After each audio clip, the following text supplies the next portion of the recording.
Good morning. And a Happy New Year.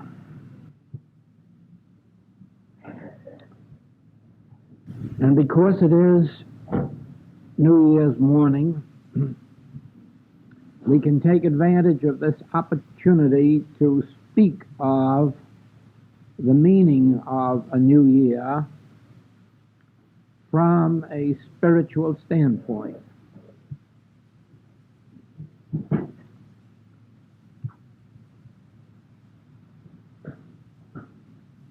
Calendar-wise,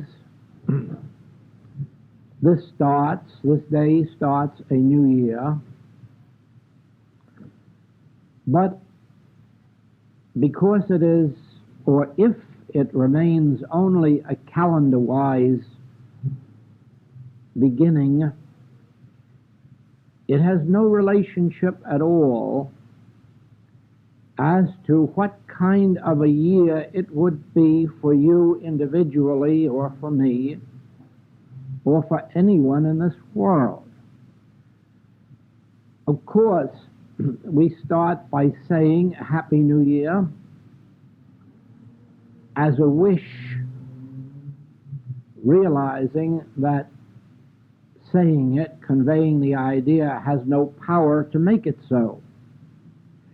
Regardless of how many good wishes we may have for the year, our good wishes are absolutely without power to cause happiness or peace or harmony or prosperity in the new year. And that is why we always start the year with predictions.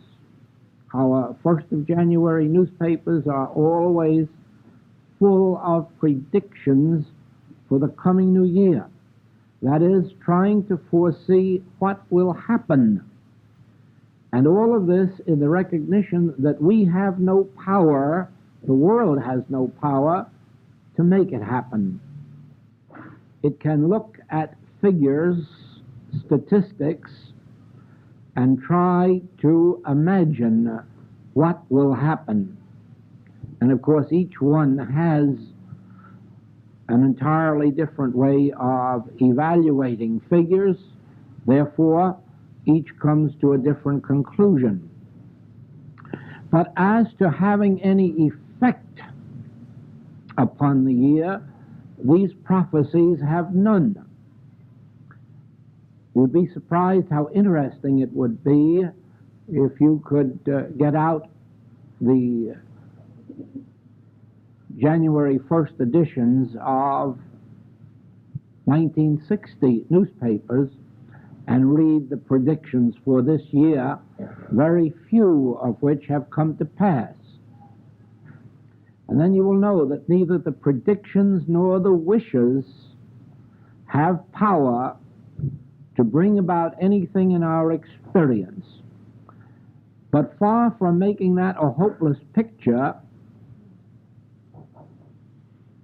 it really is the foundation for a very encouraging one, because once we realize that our wishing ourselves or each other a Happy New Year won't make it so, and once we realize that these predictions of the coming year have no influence upon the year, we can then begin to investigate and ask, what is there then that can bring to us some measure of assurance of what the new year will be, or what is there that can be done, accomplished within ourselves that will have an effect upon the new year. Now, every one of us as individuals not only have tremendous influence and power upon our own lives, and it isn't only that we have some measure of power, dominion, upon the lives of those who are near and dear to us, but far more than this, we have power on the effects that influence the entire world. Very often, one individual can change the nature of history. One individual has within himself or herself the power of changing history. In this recent election, you have seen how much of the election really was influenced by a few votes.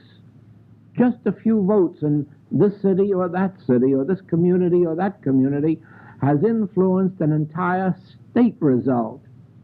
And just a very few votes, comparatively speaking, less than half of 1%, influenced an entire national election.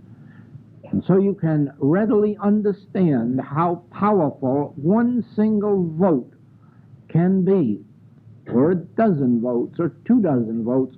And very often we think how little power we have in the history of our nation or the world, not realizing how much power there is in an individual.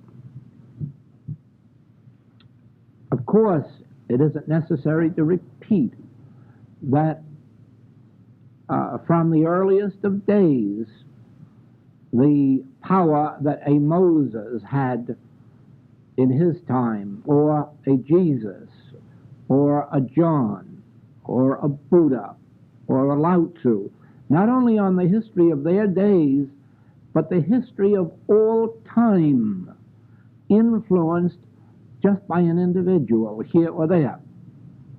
So it is that we not only influence our own lives, but no one knows who the individual is who may influence the history of an entire year, or what group may bring about changes in the history of a world.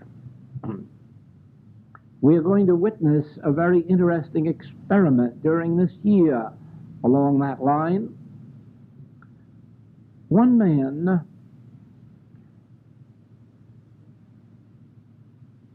has caught a glimpse of something in the financial world, in the system of money,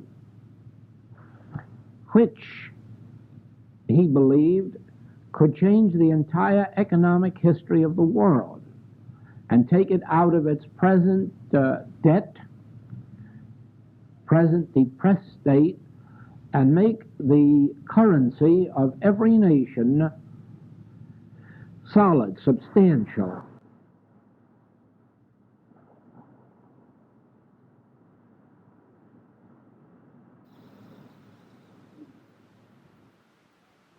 He worked for quite a while and interested others, finally convinced many bankers, many economists, and for 8 years has worked politically until finally he convinced a political party, a major political party, that this system, if in operation, would change the economy of a nation.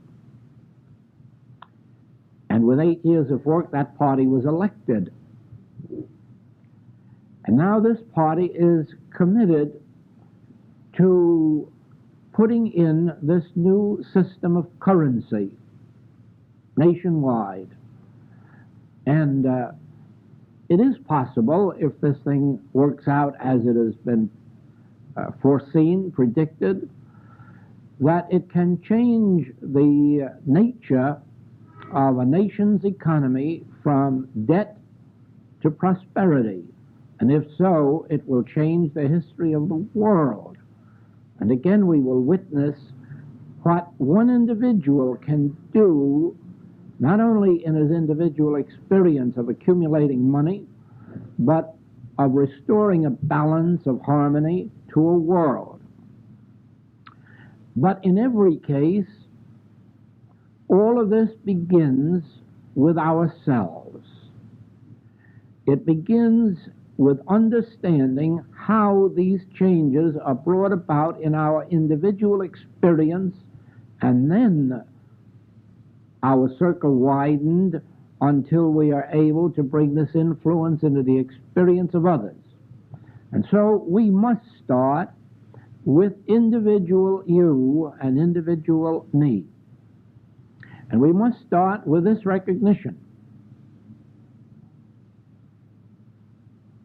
The year, being a new one, does not have within itself the power to be any different than our last year. In other words, throughout this 1960, as in all previous years, some have been made healthy and some diseased. Some have been made wealthy and some impoverished. The year itself hasn't been equal for all people, not even in one country or one community. What makes the difference? And the answer always must be one word: consciousness. The word consciousness has within itself the secret of life, the secret of harmony or discord. The word consciousness contains the entire secret of individual life and collective life. The reason is that we are states and stages of consciousness in our humanhood, and what our outer experience is determined by what our state of consciousness is. Now, in the earliest years of our experience, we have no control over what our consciousness is. In other words, as we are born, as we are conceived, before we are born, our parents determine our consciousness. They imbue us with their consciousness, and therefore we are born, some of us, full of hope, confidence, assurance, peace, joy. Others are born full of fear, doubt, anxiety. And in the earliest years of our experience, our parents dominate our lives. And we really are the showing forth of their state of consciousness. I have actually witnessed this, that there are some children who are born really beautiful, and in their earliest years are beautiful, the very reflections of perhaps their mother or father consciousness.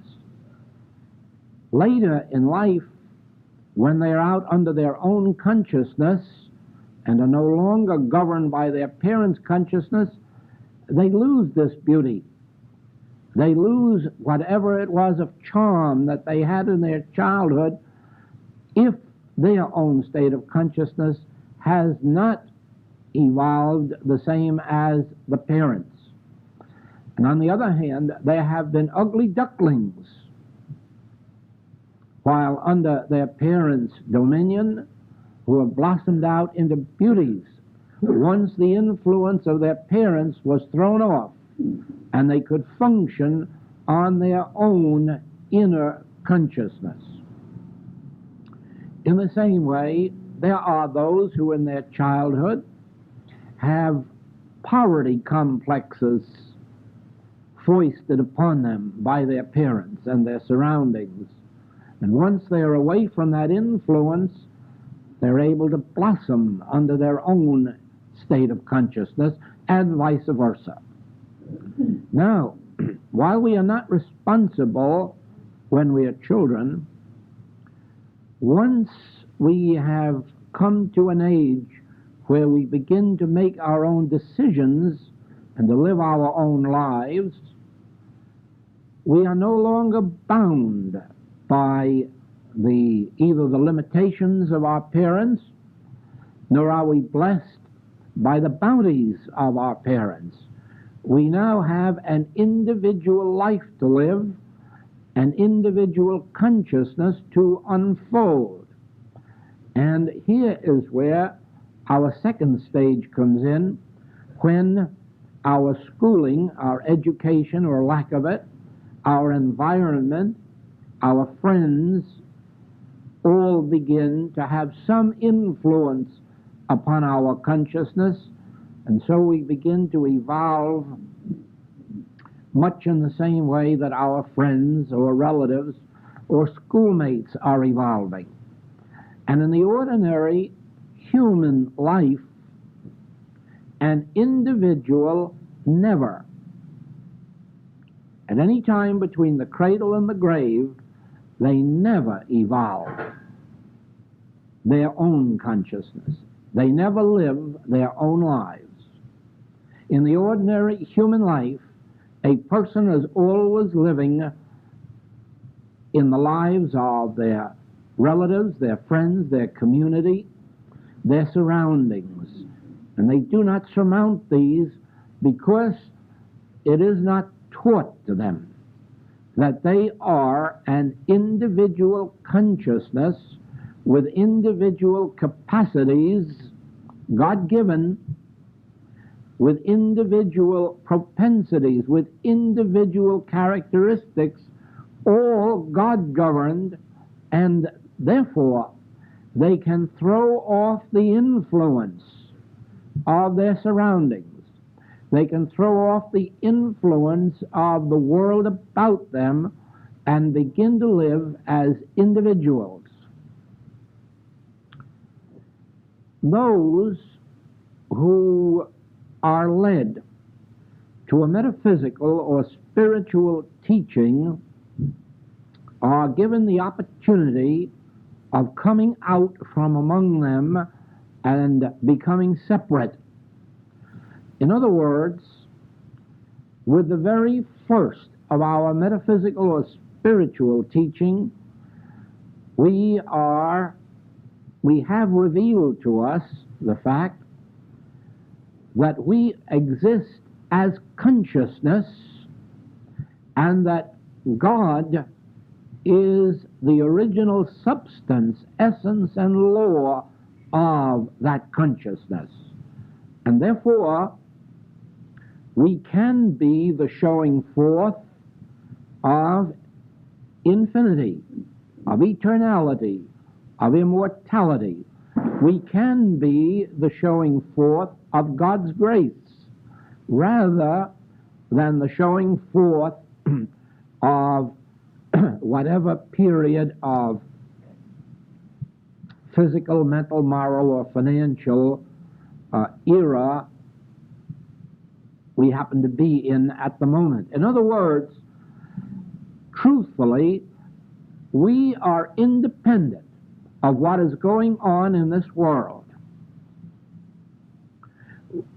Actually, by the grace of God, we need not be benefited by what is going on in the world of good, nor deprived of good by what is going on in the negative sense of the world, for we can come out from this mass consciousness and begin to live our lives as individuals.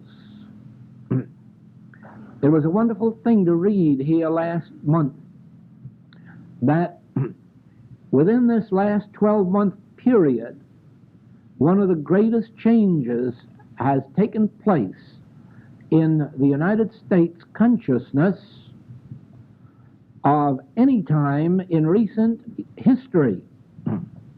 In other words, when, beginning with the Depression in 1930, this country began to take on the complexion of the older foreign countries of mass consciousness, dependence on government support, dependence on collective activity.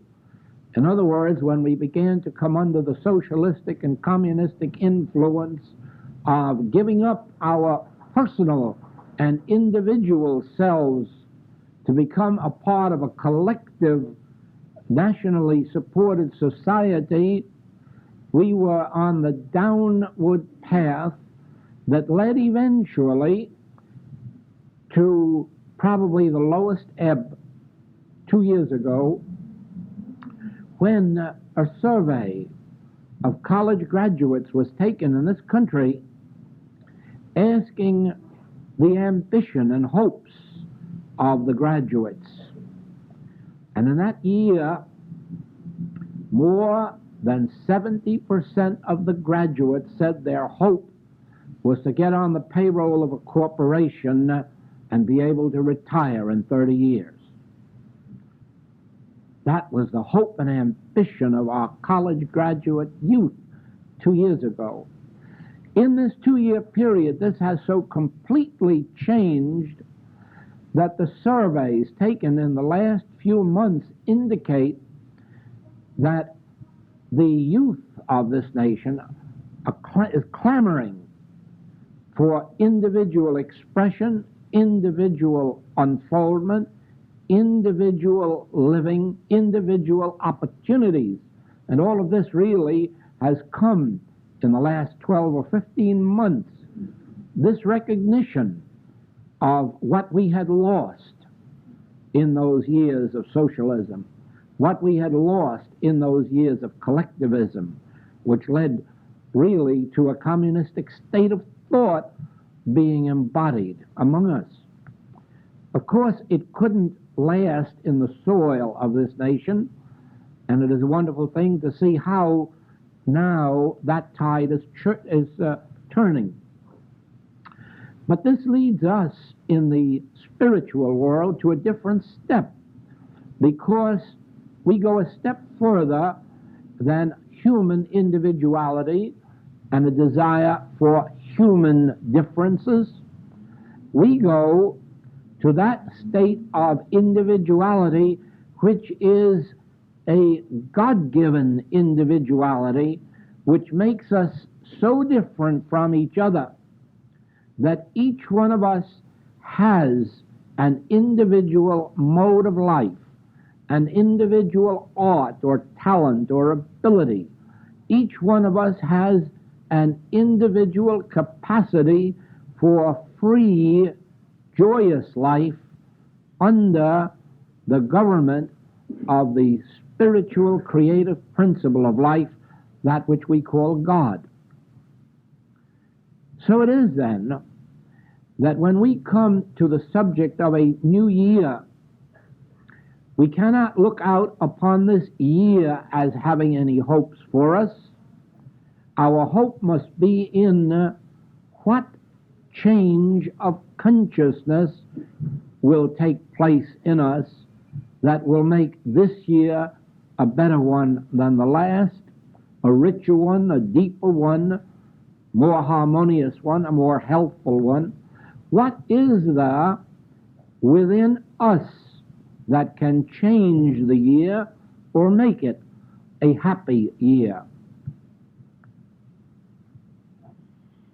Do not think for a moment that the answer to this isn't known. The answer is known and has been demonstrated for many, many years by many. The answer to what kind of a year we have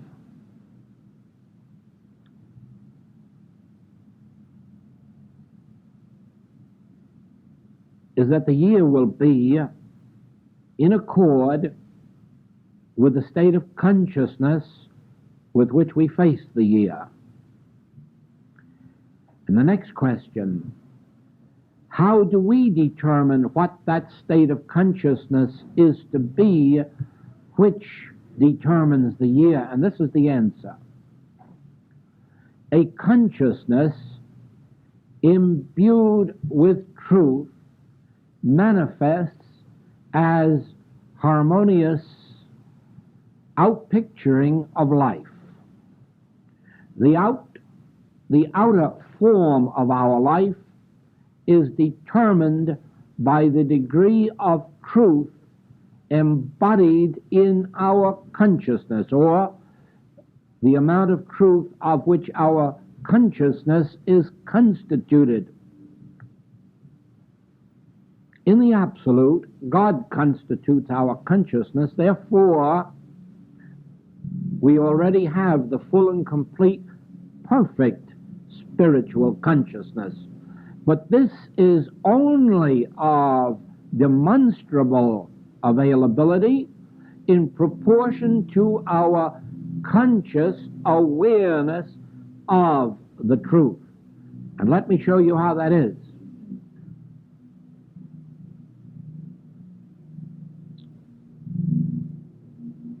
When our lives are lived by getting up in the morning and performing our tasks throughout the day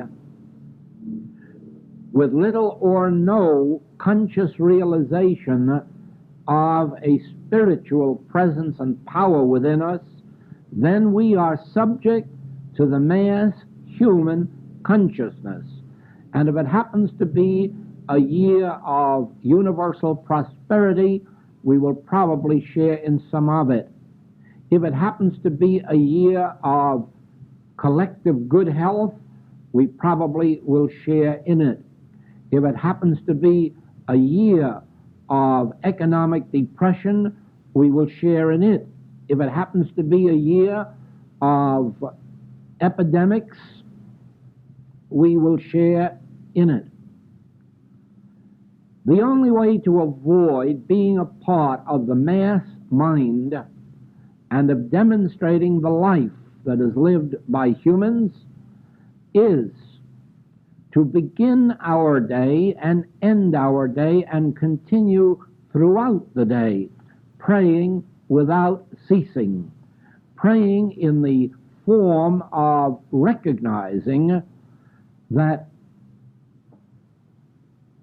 I am not living my own life, and no one else is living it for me. God is living my life. God in the midst of me is mighty. There is a divine presence within me that goes before me to make the crooked places straight.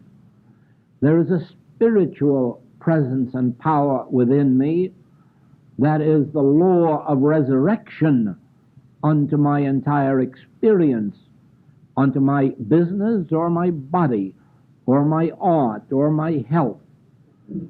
There is a spiritual influence, a spiritual presence within me that is a law of resurrection that even restores the lost years of the locust.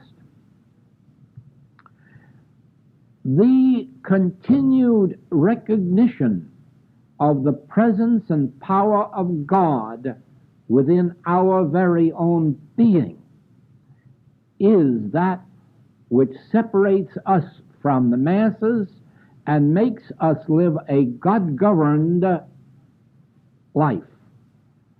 A life lived by the laws of God, the substance of God, the activity of God, the presence of God, and the power of God. But only this acknowledging Him in all thy ways, only this keeping the mind stayed on Him, only this separates us from the mass influence, from collective experience, and enables us to be a law unto ourselves. We become a law unto ourselves in that moment in which we consciously accept a God in the midst of us. In that moment in which we consciously accept that the Son of God dwells in us, and that therefore we are children of God. And if children of God, heirs of God, joint heirs to all the heavenly riches. Only by our conscious acceptance of this truth do we bring ourselves under God's law. Remember, as a human being, as a creature, you are not under the law of God, neither indeed can be. As a human being, as a creature, you are under the laws of humanity. You are under the laws of karmic law, cause and effect. And whatever causes are operating in human consciousness produce their effect upon us individually. But we can become separate and apart from it. Be ye perfect, we are told. Be ye perfect. How can you be perfect? A human being can't be. There is no way for a human being to be perfect. There is no way for a human being even to be halfway perfect. The only way we can be perfect is even as your Father in heaven is perfect. Even as you acknowledge the perfection of God in the midst of you, and acknowledge God's government, God's reign, God's law in the midst of you, only then can you be perfect with God's perfection. And in this perfection, you find that in a tremendous measure, you are separate and apart from those things that are governing the lives of this world, affecting the lives of this world. Only because we have not attained the fullness of spiritual realization do we fail to demonstrate the fullness of spiritual harmony. But we are not concerned at the moment with fullness. We have to start where Paul did, with forgetting those things which are behind. Not claiming immediate perfection for ourselves, but forgetting those things which are behind. Let us at least claim that as of this moment, since I and my Father are one, that oneness governs my life. Since I and my Father are one, the allness of God is the measure of my capacity. Oh, of course, no one is demonstrating the fullness of God's capacity at this moment, but can't we rejoice if we can demonstrate that measure of it that enables us to live separate and apart from the sins, the diseases, the lacks, and the limitations that otherwise would be upon us? If we can just demonstrate some measure of our spiritual relationship to God, we will have made a beginning. And of course, we will not accomplish the fullness until we have made the beginning. So therefore, do not let us make the mistake that some have made in the metaphysical world of becoming discouraged because they haven't demonstrated complete harmony or complete freedom or complete this, that, or the other thing. Let us rejoice with every single measure of spiritual harmony that comes into our experience, because it is a proof of what the ultimate can be and will be as we persist in this way. Our lives are not going to be subject to what takes place during this year in the world's history. Our lives are going to be subjected unto God and God's government. But this each one must do individually. Even all of us who are assembled in this room will not be able to prove that, except in proportion to your individual acceptance of it and persistence in it. In other words, there is no way for even the spiritual law or spiritual truth to affect the lives of those who do not consciously accept it, those who do not consciously work with it. We have witnessed with the Master 3 years of having his disciples with him, and then watching how Judas failed to show forth anything really of that 3 years of work on the part of the Master. We witnessed the desertion by Peter, by all of the disciples really, in spite of 3 years of companionship with the Master himself.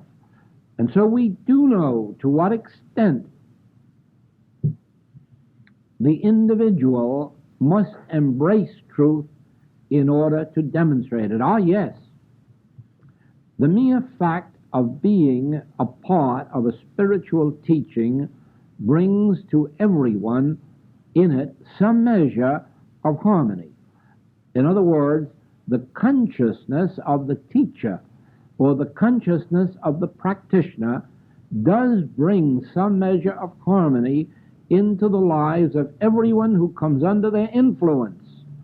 But it is a temporary benefit, except in the cases where the individuals carry it on themselves. There again, we may go back to the human experience where children may be brought up in the most wonderful of homes and be the most wonderful of children, but when they get out into the world, if they do not carry that forward themselves, if they do not take the lessons that they learned at home and carry them out into expression, they can very well become the profligates of the next generation. So it is. No parent can absolutely guarantee what their child will be. They can only guarantee what foundation they give them with which to face life. And so it is that a teacher, a practitioner, cannot guarantee what degree of spiritual harmony will be the lot of the student.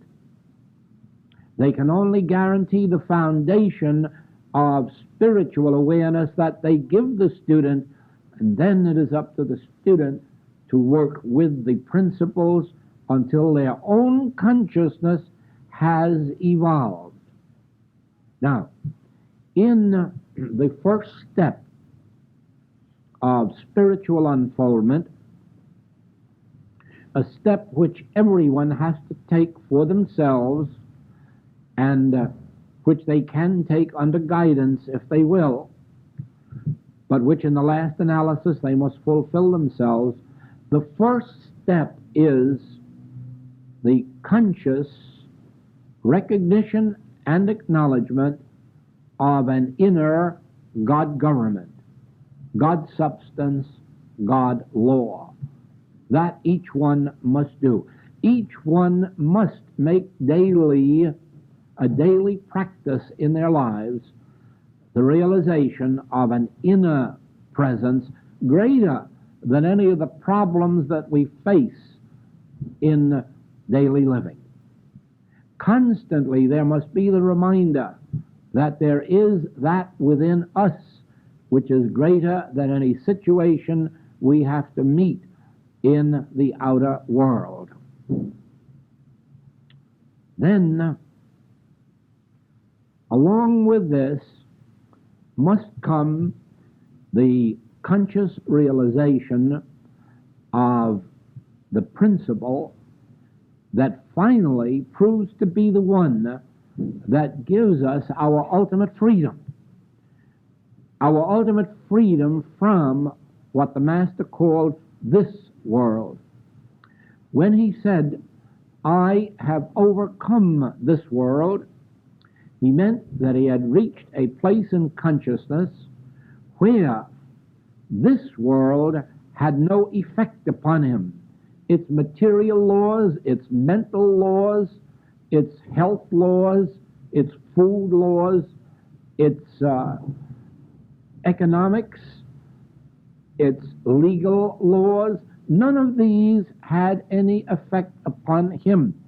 He had risen to a state of consciousness where he functioned completely through spiritual law.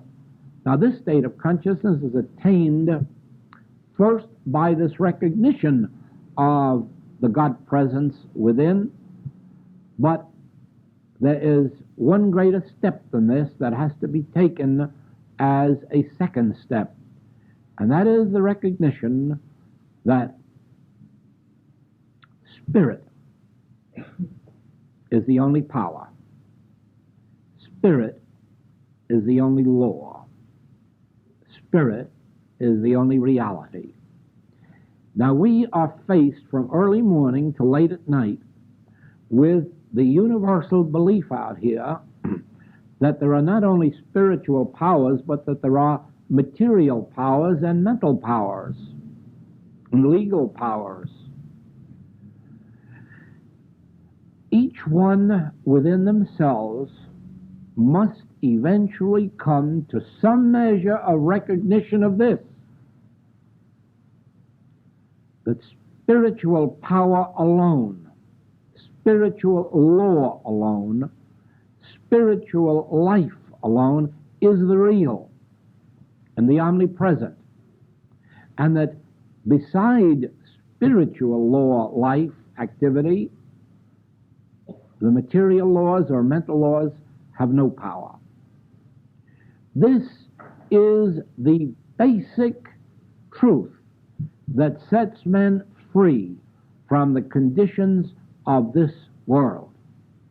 The realization of the spiritual life or the spiritual law or spiritual power as being the only real. Once we can begin, even in a small measure, to agree with the Master, what did hinder you? What did hinder you?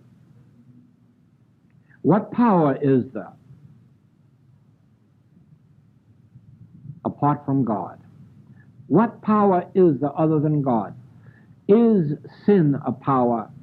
Is disease a power? Is money a power? Is law a power? Is anything really a power beside God's government of His universe? And as we come gradually to that place where we can say, what did hinder you? Pick up your bed and walk. This that you are acknowledging as power is not power. This that you are acknowledging as limitation is not limitation, or as a power of limitation is not a power of limitation. It acts as such only in accord with our acceptance of two powers, good and evil. As long as we accept two powers, we are subject unto two powers. Therefore, along with that first step of the continuous realization of the fact that there is an inner presence, an inner power which governs the outer life, there must be this second realization: there is but one power, and it is spiritual. There is but one law, and it is spiritual. There is but one activity, and it is spiritual. And all else is without power, without presence, without continuity, without cause, without effect, without a law to sustain it.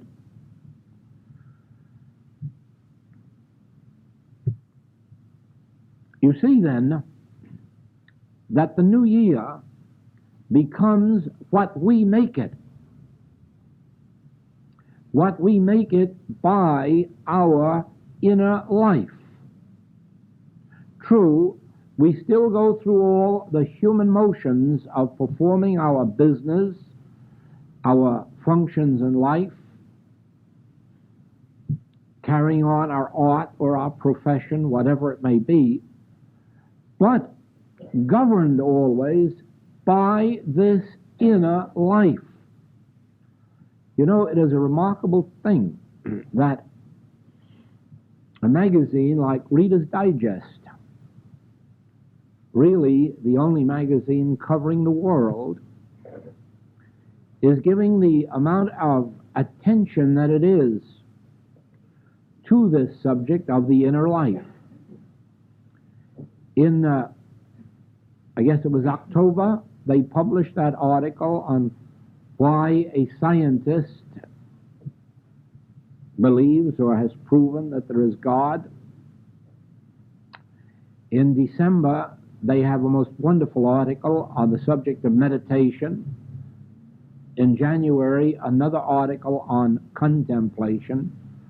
All of these things showing the world the need for a few moments, every once in a while, of inner contemplation, of inner recognition of something greater than the problems that we're facing in life.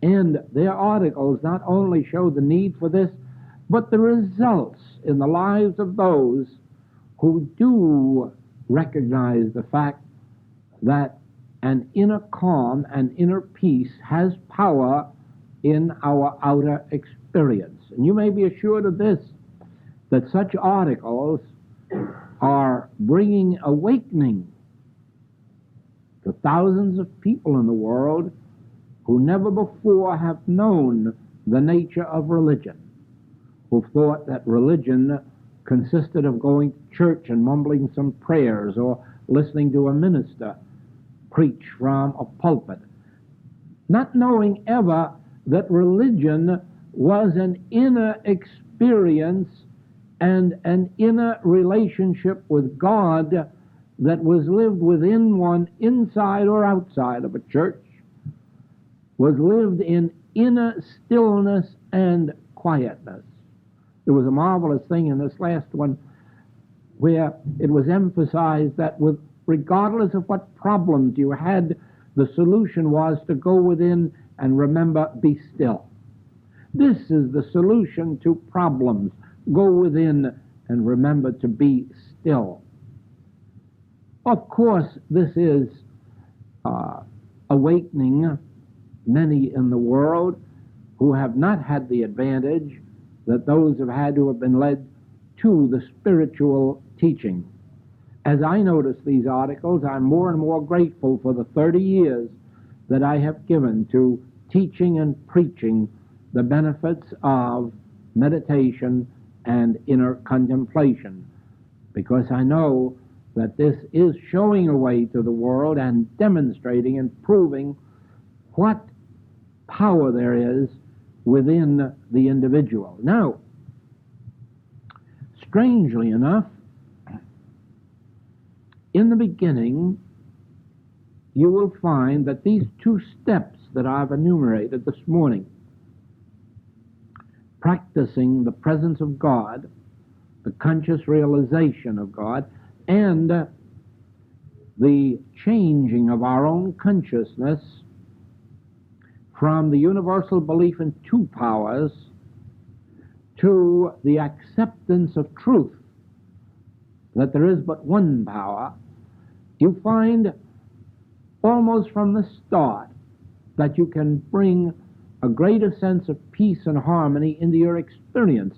But ultimately, you're going to learn through this that it is this inner contemplation, this inner peace, that is the power that in one individual can change the history of worlds, of nations, of the entire globe. That it is this very inner power, without going out on the proselyting platform, without going out on the crusade platform, without trying to humanly revolutionize either religion or politics or economics. Just by our inner contemplations, the effect upon the world is such that it brings about the uncovering of new ideas, new inventions, new discoveries.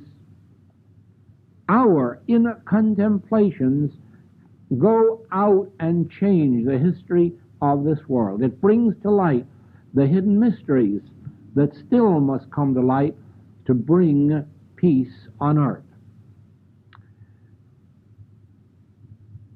The world likes to believe that it is living in a period of civilization. Civilization has not yet begun on earth. Only the opening stages of civilization have come to light. Civilization cannot be said to be on earth until there is a loving of our neighbor as ourself. Any degree of lack of loving our neighbor as ourself is the degree of our lack of civilization. Because if the word civilization can have any meaning at all, its meaning must be that of the relationship of neighbor or brother or sister among men. And without that relationship, it can hardly be civilization. It can still be only animality. Civilization has to begin with an individual. And it has to be carried to the point that Jesus carried it when he gave the Sermon on the Mount and pointed to the lack of civilization in an eye for an eye and a tooth for a tooth. The lack of civilization in wanting revenge and vengeance on earth. The lack of civilization in that old living under the law. And what he pointed to in his Sermon on the Mount is a condition of civilization. And we will know that civilization only in proportion as we are enabled to live under the Sermon on the Mount. Again, that is an individual experience which becomes collective because, this is so difficult to express. That which you are becomes evident to the entire world that knows you.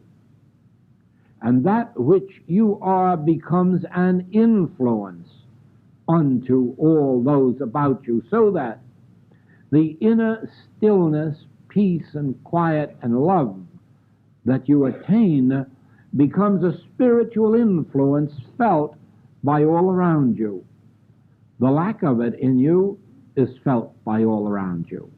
And it is for this reason that it behooves us to determine that our lives in the new year will be governed by an inner grace, an inner peace, an inner love of our neighbor, and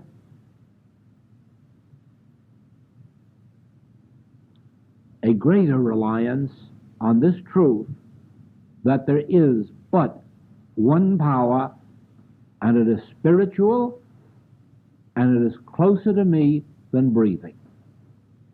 It is within me. I carry spiritual power wherever I go, up in the air or down in the sea, or around on the earth. In the hospitals where sometimes I must visit, or the prisons, or the homes, or the lecture halls. Wherever I am, I carry the spiritual presence and power of God by my conscious recognition and acknowledgement of it, and in no other way. Only by that recognition do I carry the spiritual presence, the spiritual influence with me, so that I may say, the place whereon I stand is holy ground. Why?